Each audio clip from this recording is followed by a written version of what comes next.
saboda ke na yi wa burin rayu da ke tunani da ke don kwani na shaƙu da ke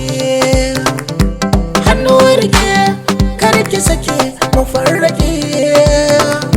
idan babu ke zana mace a nan take a sahun farko na saka ki cikin mata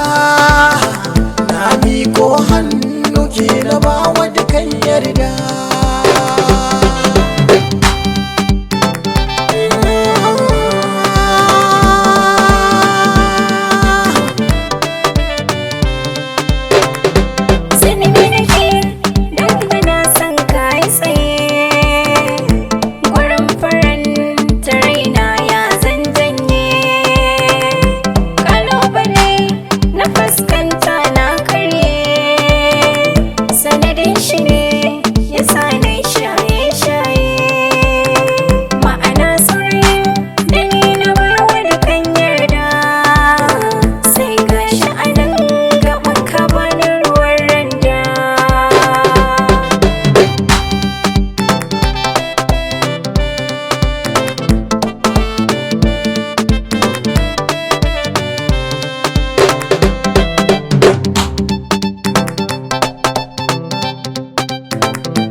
kuma sai kin wance